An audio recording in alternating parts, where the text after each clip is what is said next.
Hey everybody, this is PD from the Spinner Rack, and we also have Ready to rock.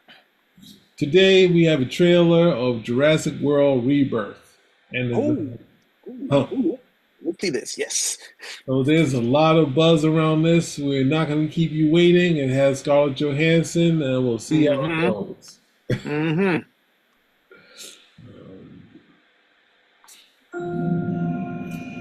Dr. Henry Loomis, this is Zora Bennett.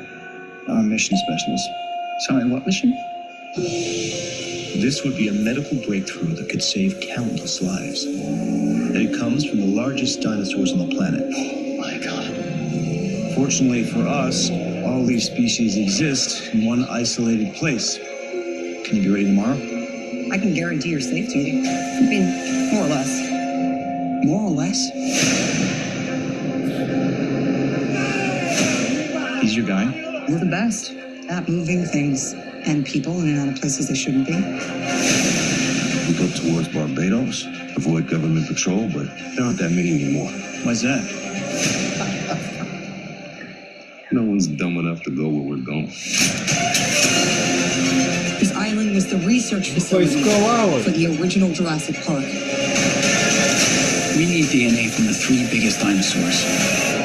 Do we have to get a sample from an egg? I suppose we could try and get it from the parent, but they're a flying carnivore the size of an F-16. Maybe we should make it quick.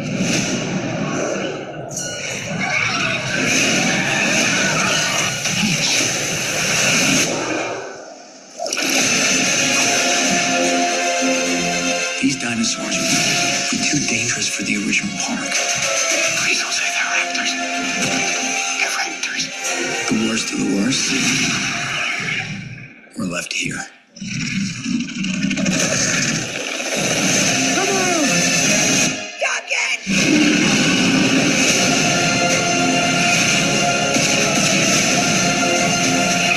We put ourselves in a place we don't belong. Survival is a long shot. What the hell are those? They're helping the mosasaur defend territory, stalk, hunt. None of what you just said is good.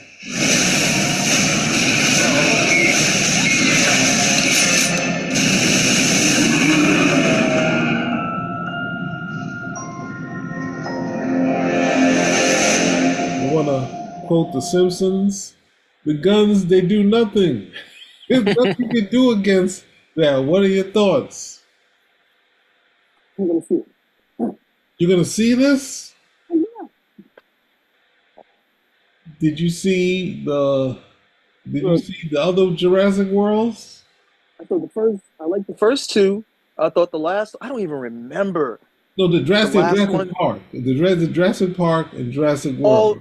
saw all 3 of the from the original. Put it like this: when I saw Jurassic Park, okay, and I think we were all in university at the time. Went to go see this. It was me and some dudes, some friends, and we went to go see it. And we were blown away. We were blown away by the special effects, but there was also this new sound that Lucasfilm had introduced. So it was like this surround sound that hadn't been done before. So it was just such a cool experience. And this is no IMAX or anything of that nature. We're in a regular theater, but it was just so cool. It was so cool. Those visuals, that sound. Never forgotten that ending where the T-Rex is roaring and like when dinosaurs ruled the earth. I mean, I think got a standing ovation. Well, maybe not a standing ovation, but definitely everybody applauded at the end. Been a fan ever since. Saw the second, saw the third, enjoyed the first 3. Jurassic World came in. I was like, okay, cool. Like the first 2. That third one, I was like, can we have more people in here? Can we just have one more person who's not gonna die? I was like, this is terrible. It's like there's too many people. Too many people not dying at the end of the day. But this one looks a lot better because you already got the dude who looks like he's the African revolutionary. You know he's dead. And so, we're going to probably see some people die at the end of the day, regardless of their star quality. So I'm on board with this one. I mean, yeah, I'm on board with this one. This looks cool. Well, I mean, they keep setting up that who's the name might have her death. Scarlett Johansson might have her death like Sam Jackson in that shark movie. Then we are shark, that sort of thing. So, but I'm fine with it. I mean, I understand why she's there. she's the face, the name recognition to sell this movie. Okay, I can't really see myself with Scarlett Johansson over here hunting vampires. The spy stuff, sure, Black Widow, no problem. The hunting vampires, hunting dinosaurs, especially the worst of the worst dinosaurs, the ones that didn't, make it to Jurassic Park. Yeah, we already saw the ones that did make it to Jurassic Park. Those ones were dangerous enough. So well, I can't necessarily say that I totally buy her being on the island, suspension of the belief and everything, but she's the star power, so I don't have any issue with that. yeah. It's I think I think what was it? For me, I think I didn't get to see the first one in the theaters because at that point I was mostly working, and yeah, I was still in school, but I was working and had Really? no, I didn't. I think in the it's theaters. no, I didn't get to see that one in the theaters. And it's funny because at that point, my friend, we grew up with my friend Xavier, and he was fully in the streets, and I had him come to my father's house, and him, my father, and little sister, they went to see the first one, and they were like all a buzz. They were just the three of them were all a buzz. I think my father took my sister again to see it. My father, I mean, not just them two. My father was definitely a buzz seeing the first one. I don't think he liked the others after that. The first one was really it for him. But then, and of course, he always joked about the Dodson. There's Dodson. That he kept doing that gag. But on the other side, I'll just side note at the same time, because Xavier was still at our house, and my brother was still there, and we went out and we saw Cliffhanger. So it was like the three of us, and Cliffhanger with Sylvester Stallone. Yes, and Colin and Xavier kept calling it cliffhangers. They talked through the entire movie. Yeah, I can see that happening. Any romantic scene, they're in the seats and they're reclined, going back and forth. Yeah, like you have to imagine. My brother was totally straight edge at that point, and you know what that means, right? So he would rarely do jokes from time to time, but he was really was very to himself in the house, quiet, and the two of them in there cracking jokes. Every love scene they're bouncing back and forth. Any romantic look, they're bouncing back and forth. And then when Leon, Sylvester Stallone picks Leon up and stabs him into the ice, in the audience, I love that. The audience cheers. Yeah, get rid of that dude. But Xavier was like out loud to the audience, said, "Now wait a second, that was a brother. Y'all shouldn't be clapping like that." So our audience is not necessarily going to understand, because this is definitely some behind the scenes stuff. But when I say, hey, if you go to the movies with Kage and Xavier, you don't want to see this movie. That's pretty much what you're asking to do. You paid to listen to them for 2 hours. Yo, they did that. I mean, well, they're not the same group, but I think they might have done that with what's that thing? Roadhouse. I always bring up my brother doing what's it, Crush Groove, and what's the name throws the money, and then my brother said out loud in the Kenmore, he's picking that money up, and then the whole place lost it. And then of course I think I said it to you on the side. The Arnold, the Lou Ferrigno Hercules movie. It was some guy with this guy who was I guess he was like an older guy who was cool, and he was talking in the movie. And he was like, he said that Lou Ferrigno's chest was bigger than his girlfriend, and Raymond Davis was like flipping out, laughing about that. And he said that the girl in it had hubcaps. The cool guy said the girl had hubcaps, and my brother said hubba caps. But anyway, getting back to Jurassic Park, enough of that stuff. The thing is, I don't like that unless they're sketching their own dinosaurs, because you can make it up. They're making the worst of the worst that's somehow in this corner of the thing. I'm not sure about this. It has a lot of what was it? A little bit of Indiana Jones somewhere in here. They have a little bit of Kong Island, it feels like, and I'm just weary of the same thing you were saying. I've just seen too many 5'2" assassins, specialists that can beat up everybody. They're going a little too far, but at the same time, as you said the box office draw for Scarlett Johansson because I mean she was it Lucy, which I didn't like, killed. She had the Avengers stuff, and Disney's like, let's slow this down. I mean, even if this Black Widow isn't good, people come out to this Black Widow, we're gonna be having to pay her a lion's share. And then of course now they're doing some other movie with her after all of the court thing that they went through. Now they're paying her anyway, so it doesn't make any sense. But we have her in this. She's always good. She's always entertaining, and other thing is finding some sort of, yeah, we're not going to care about the, man, beast of no nation, the Blade guy getting, what's it, Mahershala Ali, him or the other black dude dying. But am I going to care about Scarlett Johansson besides me liking her? That's the thing we have to do. Where she survives, or are we going to worry about her in any, or the thing goes over and she takes out a Leviathan? I don't know about that. I don't know if she's gonna be pulling out a shotgun for a Leviathan.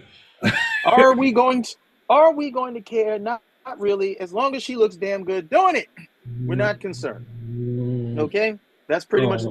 Yeah, I'm sorry about this. Facts don't care about your feelings. Kill the scientists first. He's like, keep the cool characters. Don't get the that sort of thing. But the kid can't die.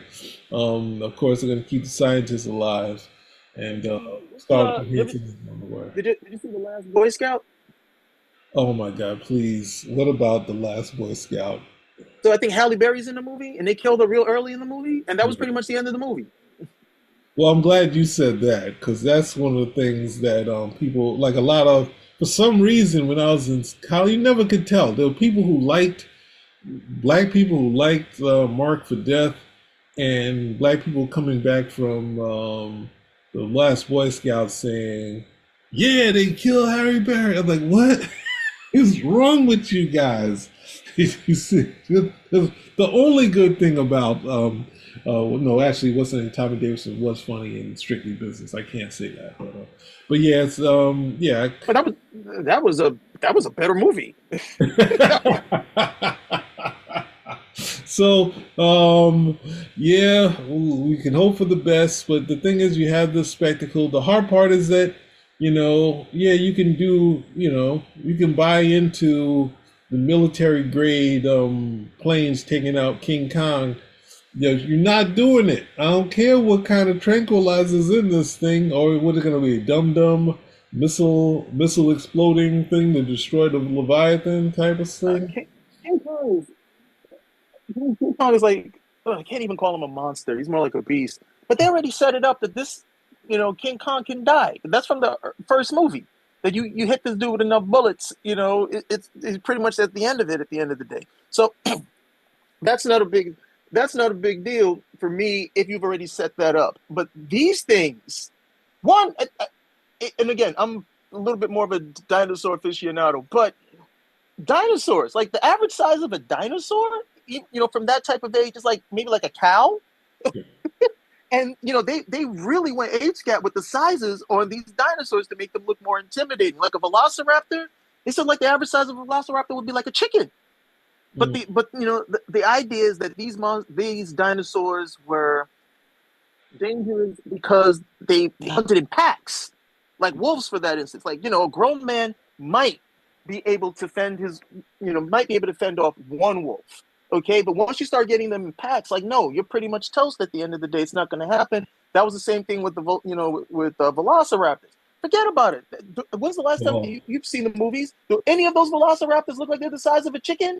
They look, like twice the size of a grown man. So you're right. But the second one, the opening scene, when you see those little ones come up, and those are the velociraptors. That was a scary scene, and the thing is, thinking not being schooled on it, thinking like, because those are tiny ones. So it's interesting to see them show it the right way in the early scene, and then now we'll go back. That's why those things are scary. Because when you see one of them, you're like, uh-oh, I don't know how many of these things are out here. It could be like 5, could be 50 of these things, and they're just gonna swarm you and consume you alive. They're gonna be over here, they're biting everything. So that's the thing with it. But they decided, no, we're gonna make these things big, which I have no problem with in the movies, because I mean, more people when you watch the Jurassic Park movies, the two main heavies in terms of the dinosaurs, the T-Rex and the Velociraptor. The Velociraptors were the guys like, oh no, these guys show up, we're in a lot of trouble. T-Rex, they really try to play him, the T-Rex, more like an anti-hero. I forgot they're all female. They try to play her like an anti-hero at the end of the day. So she might be after you, but she might actually, come in handy and help, us out at the end of the day, because we like the T-Rex. But the Velociraptors, for the most part, is like, no, these guys, you don't want to be on the wrong side with these guys at the end of the day. They'll kill you from inside the cage. That's how bad those things were. But, they, of course, I mean, they had to greatly increase their size in order to make them that terrifying, except for when we saw that second movie. And I don't even know what the name of those particular dinosaurs were. But it was just like, you remember the scene where, like, I think the guy was trying to get away from them, and he just, like, goes over this edge, and you just see, like, him just keep coming one after another. That type of stuff. Yes. And then they're following him. It's like he's, like, trying to get away from them. Every time he turns his back, they keep following. Get away. They stop. He turns away. They follow again. It's almost like it's a comedy. It's like, yeah, we're going to kill you. We're going to eat you. Yeah. So, obviously, dinosaurs definitely guys that would bring us out to the party, and it's interesting that they're going away from the team that they had. Obviously, of course, instead of spending all your money on I forget homegirl's name. Chris was it Chris Pratt and Chris Pratt. And, I forget Bryce Dallas Howard, her. I don't think she wants to do anymore. I think she's doing a good job, or I think she's doing a lot of work behind the scenes. So I can't see her being enticed, to do another one of these type of films. But yeah, could be wrong. Well, she did what's the name? Argyle was action all the way through, and but then now she's who knows? But yeah, she's doing a lot of those Star Wars directing, TV directing, and they make a big deal of each one of them. But anyway, that's about it. Obviously, everyone's going to check this out. I'm sorry to hear that you did not get to see this movie in the theaters in real time. That was an experience. That was without a doubt an experience. Yeah. All right, so spin the rack. We're out. We're out.